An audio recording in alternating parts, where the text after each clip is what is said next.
Hello and welcome back to the Way to Native Chronicles. What we're going to do today is take a look at how to make stinger snares as taught by the Alberta Trappers Association.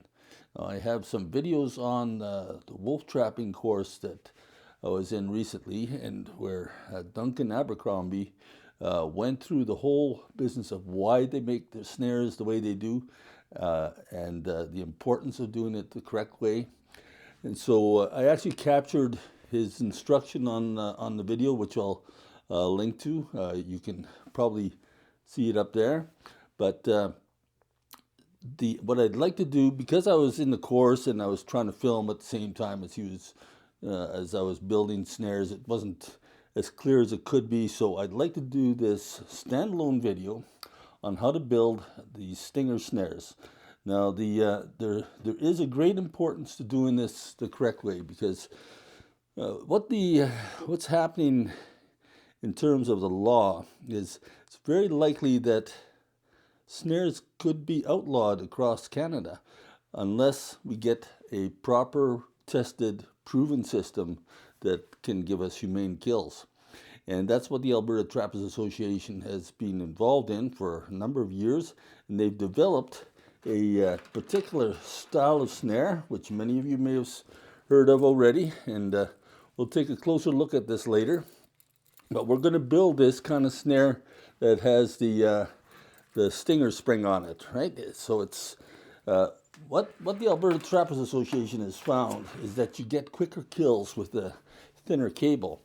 So we're using 5/64 inch cable, whereas prior the standard was I think it was 1/8, but that doesn't cut off the circulation as quickly, and so they've done, through their testing, they found that the 5/64 is more reliable in terms of making quick kills, but that's on the condition you're kind of on the edge of what can be done. So you have to make the cable correctly, and that's what I'm going to emphasize in this video, is that especially when it comes to those ferrules that crimp on, you have to do that correct, because everything is sort of minimum. I mean, it's strong enough to take an 800-pound pull from a wolf, but that's only if it's done right. So what we're going to do here in this video, I'm going to show you everything that you need to make the snare, and we'll go through the whole process. I'll try to be as clear as possible, and in the description I'll make a list of all the components you need to buy.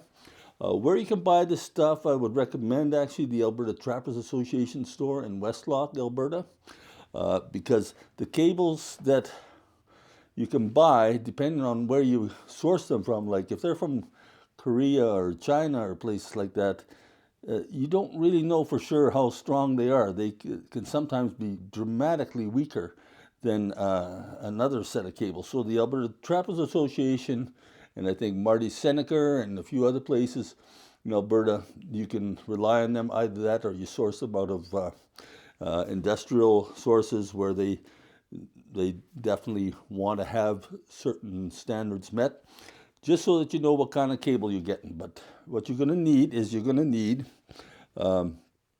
3/32 cable for your anchor cable, and you're going to need 5/64 for your snare, for the killing end of the snare. We'll get into this, but among the things that you need too is, and I'll just bring this out over here, we're going to be using this. You're going to need some swager for swaging those ferrules onto the cable. So that's all going to become clear here. I think some of you watching this have probably made snares already. Some of you this may be something totally new to you, so I'm going to go through it as if you've never done it. But even those of you who've made lots of snares, I think you might be interested in seeing exactly what's being done according to the ATA methods and the reasons for it. So let's get started. What we're going to need in terms of cable is we're going to need 5 feet of the 5/64, and we'll take a 6-foot length for the anchor cable of the 3/32, or 3/32. Now to cut that cable, what I'm going to use you may have other cutters, but you're definitely going to have one of these. Pretty much. There are some handheld units too, but I would recommend you get something like this. This has a cable cutter in there. If you try to use just regular cutting pliers, you're just going to flatten out the cable, and it makes a terrible mess. So in this cutter, I don't know how well you can see that. It's got a little close in there.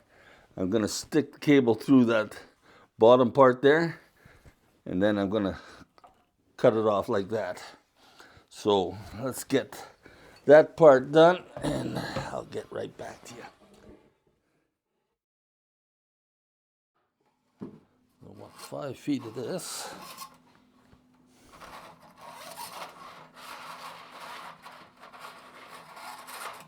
So much fun trying to handle this stuff.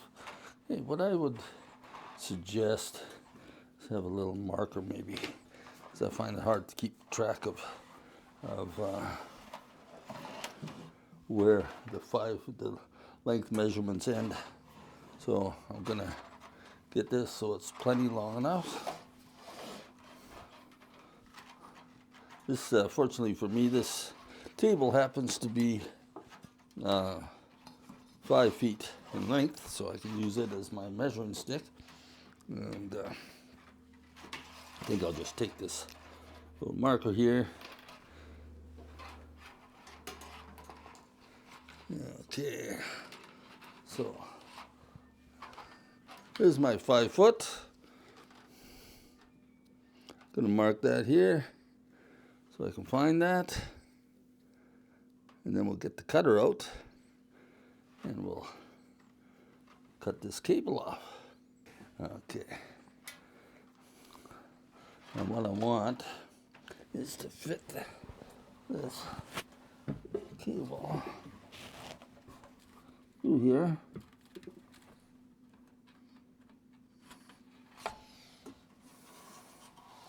I'll just kind of, okay, so now she's holding in there. Let's see, where's my 5 foot mark? There it is. Okay. So I got my 5 foot. Let's cut that off. There we go. So now we have the 5 foot for the killing end, and maybe I'll do the other one, the anchor one, later. But that just to show you that these little swagers have more than one function to them. Okay, let's get this stuff out of the way now. Okay, what we want to do is we want to use these 5/64 single stop ferrules. I got a bag of 100. So you know, when you do this stuff, you might as well buy lots, right? So having a bag of 100 means I can make 50 snares with this, because I'm going to need 2 of these single hole ferrules, 5/64 ferrules, for every snare. Because on the end of this cable, I'm going to put my stop now, and that stop has to have 2 ferrules on it. Now, what we're going to get into, I don't want to take too long, but I want to explain this properly and the reasons why as well. With these ferrules, there is the end of it. Here, let me take one out here. Okay, let's get a couple out here.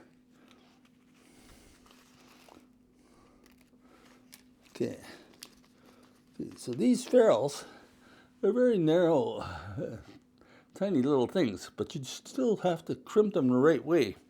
You can see, like, you have your width of the ferrule here. What you want is you want to crimp one end of it, so you want to have the jaws of your swager, the edge of it come down so it's partly overlapping the end of the ferrule. And you can refer to the other video I've linked with Duncan. He gives a real good explanation on that. But it's very important that you get that end of the ferrule crimped. So we have our cable here. It's going to be a little bit little bit of cable sticking out, and then we want just that end, and you want it crimped so it's sharp against your cable. And you want to have a little bit of cable sticking out as well, because when that ferrule crunches into the cable, it's going to bulge the cable just a little bit, and that gives you that extra grab so that it won't let go, because this is going to take a hard pull from a wolf.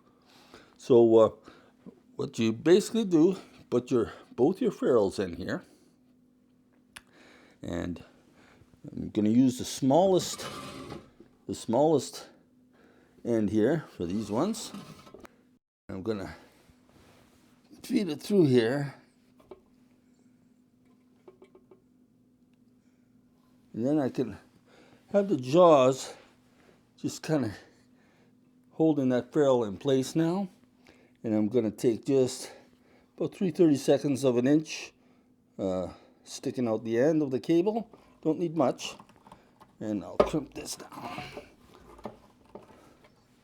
Okay, now I've got that crimped down on the end, and it's really biting into the end of the cable. And if you're not sure, you can look down the cable. Make sure there's no gap around the cable, between the cable and the ferrule. That shows it's being really pinched off tight. Now we're going to have the second ferrule against it, and we're going to put a crimp halfway between the first ferrule and the second one. Now the reason I started on this end is important, because once you start crimping, it lengthens out the ferrule. So if you started on the left hand side here, or my left hand side, then by the time you got to crimping the end, you wouldn't have any cable sticking out the end. So there is a reason for that. Okay, so now let's get the center part done. Make sure that ferrule is tight against the first one. Crunch that guy in, and then let's just get them in there. There. And then one on the end, just like we did with that first one, okay? That should be good there. There. So, I've done that right. You can see I have my two ferrules here now, and they're all bunched together. And that's going to hold a lot of pull. You really don't want this part of the system to fail. Okay, now we have that. Let's take a look at our Camlocks. We're going to need to have Camlocks on the system here. Have these little guys here. I'm going to just hang this guy down like that, and I will need a breakaway.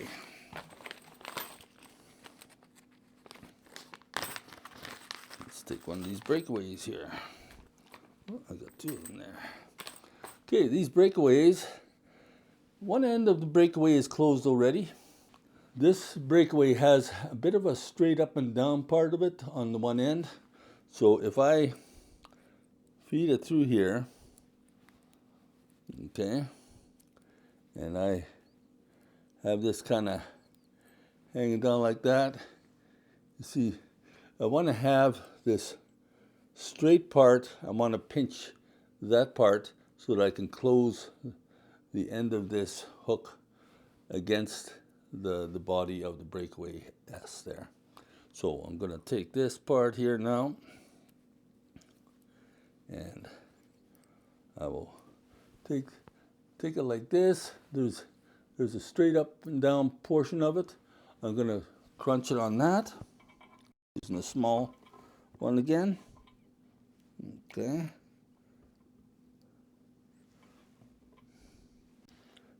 Just enough to close it up. Okay. And then give it just another little kind of crunch. Make sure it's tight against the metal. So now we have our breakaway made. And this is going to sit on your cable so that it rides. Your cable is the loop is going to open up in between here. Okay, so next thing we need is we've got to get ourselves some washers. Now these are the 3/32 inch washers. I'm going to take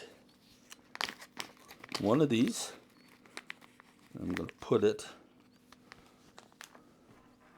on this cable here and slide her down so that it hits the stop there at the end. Now what I need is I need a trigger. Let's see, where's my triggers? The trigger's here somewhere. There we go. Now this, I'm going to put the trigger and the snare on next, the trigger and the spring on next. Another way of doing it is you can buy these are the Senneker power snare triggers I'm using right now, but there's also one made by Lights Out, and that has the trigger connected onto the spring already. So you might want to have that. So you can see that this trigger, the spring is going to sit on this trigger is going to sit on the end of the spring here and butt up against that washer that I just put on. So I want to have this cable go through this end so that the trigger is facing up, right? Okay. And then we're going to take ourselves a Stinger kill spring. Now, these are the Magnum ones. They're the ones that are most recommended now, especially when you're dealing with wolves. You have to be able to that fur on the neck can get pretty thick, so you want as strong a spring as you can get.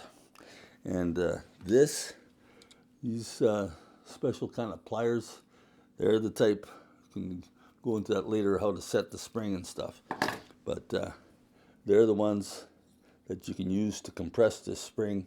So that's a subject that we won't be really getting into because we're just working on making the snare, okay?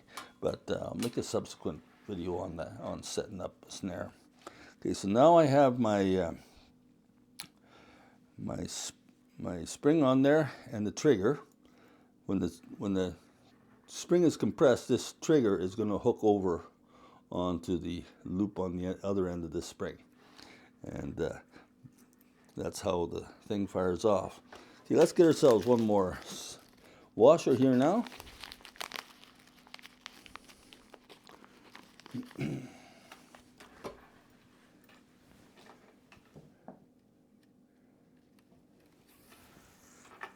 Put that on there. Okay, so now, referring to our snare here now. See, we just about got everything built, but we just need to have now the this breakaway onto the cable, and also this what do you call these things? Really, they're collars. So this is a plastic collar, and that's what a piece of number 9 wire can go through when you're setting up your snare. Very important, this part. It's actually more important than most people realize, I think. So let's get ourselves a breakaway that we just put together. Let's put that on here. I want to have the S breakaway portion. I want to have that facing the spring. Okay, and then your cable goes through. And now I have a Camlock. See, that should just slide right on through. Everything on this system has to slide nice and easy. And then we're going to take our collar and we'll put that on here. This is not too hard, eh? These guys, they built thousands of these. I guess they must just do it in their sleep pretty well. Okay, so now we have our Stinger spring and everything set up here. And when we go to set the snare, we're going to pull this cable in between the breakaway and the Camlock. We're going to pull that out, and that will make our loop. But so hopefully you know about that. If you haven't, there's videos on that too. But like I said, we're just going to be making this thing now. Okay, the next thing we got to do is we got to have a double ferrule. Now I've got two types of double ferrules here. I got some big ones for the 3/32 inch cable. That's going to be for the anchor cable. But I got also separate ones for the 5/64. And what's going to happen with that one? I got to take a break here. It's hard work. Actually, it's harder than you might realize because I'm sitting here mounted a bunch of lights in my living room and it's hot. So, okay, what I want to do here is let's take a look at this guy here just so you can kind of see, preview. I made this one last night actually. I'm going to have to connect my killing end of the snare to the anchor, but I want to have a swivel in between there. Because with a swivel, you know, the animal can twist around and stuff. Things go crazy sometimes in trapping situations, eh? So you really do want to have a swivel. So I'm going to put a swivel onto the end of this killing wire here. And that's what I need this double ferrule for, because I'm going to loop the cable right back on itself, okay? So let's first, we got to get the swivel. Don't forget to put the swivel on before you finish this. I'm going to take my double ferrule. It's got two holes in it. Then I'm going to take one of these swivels. Where's my swivels? That's triggers. Where's my swivels? Oh, there they are. Okay, let's take a swivel. That way, you do save money doing it yourself, eh? I think these snares, if you buy them in the store, at a trapping store or whatever, they're going to be $10 to $12 a piece. But you can make them yourself for maybe $5 a piece. So it's a good 50% saving. So it's, depending on how important your time is to you, it's well worth it. Okay, so I've got my double ferrule on here. I've got my swivel on. Now I'm going to bring this cable back through here. Feed lots of it through. I'm just going to feed it through so that it's, I'm going to try to stay with the bend here. I'm going to leave a big loop for now, but what I'm going to want to do is I'm going to want to make a small loop before I crimp it. Because you don't want to have that loop big enough that the swivel can go through it, because otherwise it might twist around and then your swivel isn't a swivel anymore. It doesn't function. So let's first take this guy. Again, I'm going to start working from this end now because I don't want to run out of cable at the end. I'm just not going to leave too much cable. So a little bit at the end. So I'll start at this end. You say, well, what are you going to do? You're going to crimp it? No, I'm just going to hold it there. And that swager holds it nicely. And I can just pull this through, right? I'm going to pull this loop.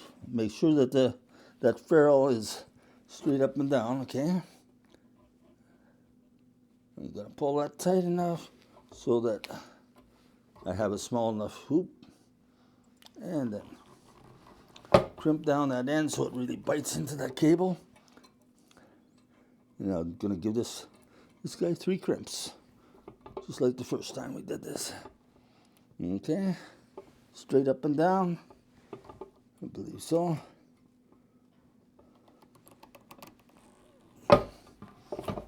And one more. Just overlapping the end there a little bit. There we go. So now we got a nice little loop here, holding on that swivel. And we are done with making the killing end of the snare. So let's get on to doing the anchor cable next. Okay, now we're going to make the anchor cable for this snare. And I've already cut my 6-foot length of 3/32 inch cable. And what we're going to want to do with this one, just to give you a preview of where we're headed, we're going to want to have a little loop on the end of this. This loop, you want to have it about 3 fingers in diameter.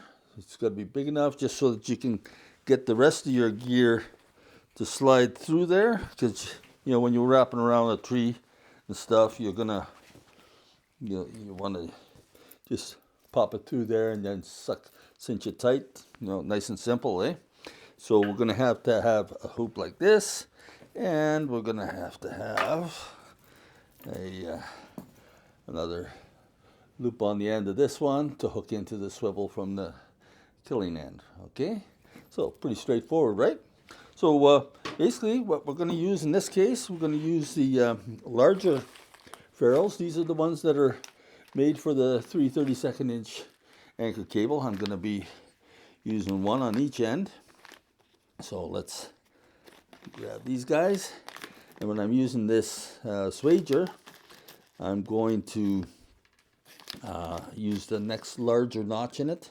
So the first ones I was using the smallest notch in the swager. These ones I'll be using the next size up notch. Okay, so basically all you have to do for this is you take your cable here, and I'm gonna want to loop it through, okay, like that. And have a little bit of excess coming out, of course, eh? And we're gonna want to crimp that in this crimper. I'm gonna start on this end where the little short piece is sticking out, right? And when I'm crimping it, I want to make sure that that ferrule is straight up and down, okay? And we're gonna do it basically the same method we've been doing all along, where we kind of overlap on each of the ends and then one crimp right in the middle. So first I'm going to just set it in here, and like I've done before, I'm just going to lay the jaws on it. Okay, well, let's see, yeah, about there. Okay, now that I've got the ferrule straight up and down, I'll pull through, and I want to have about 3 fingers. That should be good. So let's crimp that end in there. There, you can see that's pinched off that end nicely. Then we're going to take overlap on the others. Well, we can just work with the center now. Straight up and down. Of course, everything goes wrong on camera, doesn't it? Okay, so now got a nice halfway crimp on each end there. Halfway overlap, and we got our end here is done. Okay, let's do this part now. Don't forget to put your swivel through here at the right time, because once you close this loop up, it's too late, eh? So we're going to take this double ferrule, and where's my partially made? Oh yeah, here's my partially made one here. Okay, let's get this through the swivel and bring that back through here, right?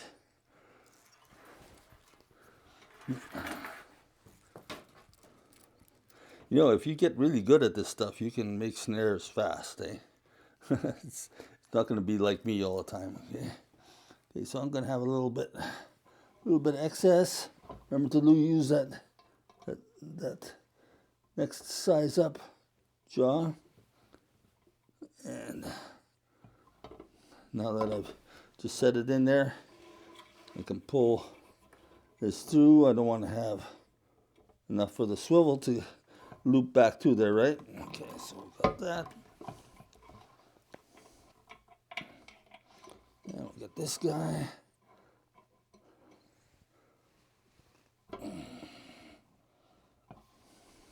Straight up and down. Whoops, I'm trying to use that small notch again. I think I'd learned by now, eh? Okay. Sure she's straight up and down. There we go. So now we have our swivel made. We have our loop at the end of the anchor cable. And we have our killing snare. It's all made. We have the Magnum spring on there with the trigger. We have a washer at each end, and I just want to emphasize too, have a washer at each end. Don't leave out any of these parts, okay? Make sure this anchor end here is crimped in properly, because that's going to take the bulk of the pull strength where it's required. And get this swivel closed the right way. Make sure everything is nice and easy to slide, so you don't have any catching. And you're basically ready to go with this one snare. So I'll work on making another video on setting up the snare. Perhaps that'll come in the near future, but I hope you enjoyed this video. If you have any questions, by all means, put them in the comments section. Any comments you have to make about it. I know this whole business of snare making and what kind of snare styles to use is a bit controversial, but from what I'm hearing, this particular snare is being tested by the government and as being something that is effective enough that they can allow this to be used for wolves. So it may very well be in a year or two from the time of this video that this is going to be all you can use. There's a lot of provinces where you can't use snares at all anyhow. So with these ones being proven humane and effective, this might save the day. So it really depends a lot, though, on you doing your part in this, because if a bunch of guys start making these snares and they don't put them together right and they break apart and there's wolves running around with snares on their neck and stuff, it really looks bad to the public, and that's how you get trouble where things get made illegal. So the onus is on you to make the snare right, because we do encourage you to, everybody, the ATA encourages you to make your own snares, but they're really counting on people doing them the proper way, so it doesn't give this snare a bad reputation undeservedly because of being made the wrong way. So that's why I want to put this video out here to help in that cause. So I hope this video gets seen far and wide. In fact, if you can, then distribute it to other people and whatever social media locations you like, because the more people that know about this, the better. And I think it's going to become an increasingly big factor as time goes on, because you know how governments are. They like to keep on making more and more regulations, and we have to come to the government with hard facts, testing. When animals are brought in killed with a snare like that, they can inject fluid into their veins and detect whether or not that blue fluid has run up into past where the snare caught, and they can tell that if the animal has died of just strangling, or if it's been occlusion, which means like the blood supply to the neck was just completely cut off, and then the animal just passes out very quickly. So occlusion is what you want, but this type of snare does is it pulls tight like a regular snare, but then when they give it an extra pull, then that trigger pops off this compressed spring and then tightens it to that extra bit that just closes off the arteries, and it's lights out. And so from the Way to Native Chronicles, I hope you enjoyed this video and you get something out of it, and until next time, God bless. Did you like this video? If you did, I think you're going to like this one right over here. So check it out. And I appreciate your subscribing if you haven't done so already. Remember to do that while you're watching this next video. Click like, it all helps us out for this channel. Catch you next time.